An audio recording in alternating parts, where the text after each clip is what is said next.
I'm Cape Joel, and this is Comic Smack, your weekly, daily, all the time, anytime comic show where I give you your fix of everything you need to know from the world of comic books and superheroes. And on today's show, we're taking a closer look at Titans issue number 2. An old magical foe from Wally West Pass has returned, and he's hoping to make the Titans all disappear. Will they overcome? Let's hop on in together and find out, shall we? Alright then, so as the comic opens up, we interestingly enough get to spend a little bit more time with Linda Park. You know, Wally West Lady Love, who was unfortunately unable to remember him once he came back. It seems that Linda has thrown herself whole hog into investigating superhero stories for her job as a journalist. It's because of that she's been called out here today to deal with the Teen Titans.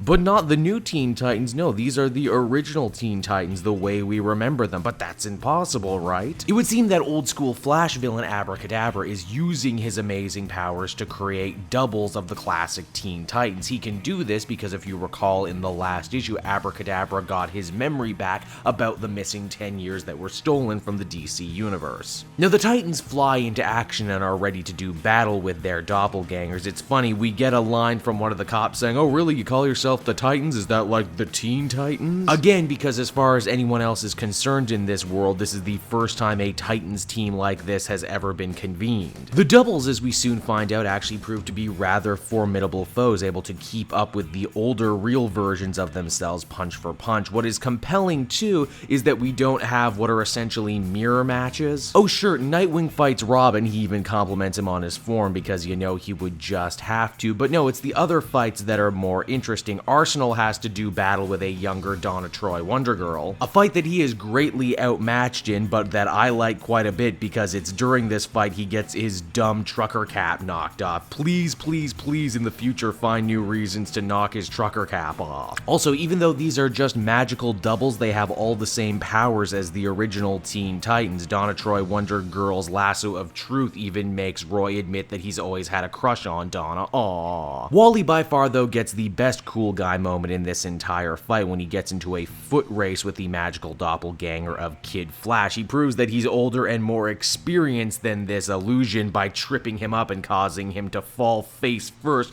at supersonic speeds. Now you'll remember before that they sought to imply that Abra Cadabra was perhaps the one behind the whole missing 10 years, or at least played a bigger part in it than he was letting on. Yeah, as we find out near the end of this comic, he was a pawn just like everyone else, although technically being from the future where he was, FYI, he doesn't really have magical powers, just super advanced technology that looks like magic. He does know a little bit more about the Teen Titans and what happened in the future than he's letting on. Unfortunately, he doesn't get to tell much of that story because Aqualad Tempest ends up knocking the crap out of him. This ticks off the not quite Chris Angel mind freak baddie because he decides to turn his magic on Aqualad attempting to kill him. Luckily, Wally is able to rush in, but not exactly save him as the comic ends. Titans number 2 was a really clever setup for an issue. I loved the idea of watching the older Titans forced to battle their younger Teen Titan selves. This is, after all, a team book with a real emphasis on teamwork and team dynamics, how all the characters fit together and make up for each other's shortcomings. And if that wasn't enough, we still have the great overarching storyline of the missing 10 years and Wally West's return to continuity. It's all really great, really compelling stuff, and I give it an 8 out of 10. Hey everyone, thanks so much for watching my newest video. I hope you enjoyed it, and while you're here, why not check out another video I have on offer, or maybe if you're feeling in a supportive mood, you want to like or subscribe. And if you want to support the creation of more videos just like this one, then please by all means check out the Cape Joel Patreon. A little bit goes a very long way, and I will see you all next time.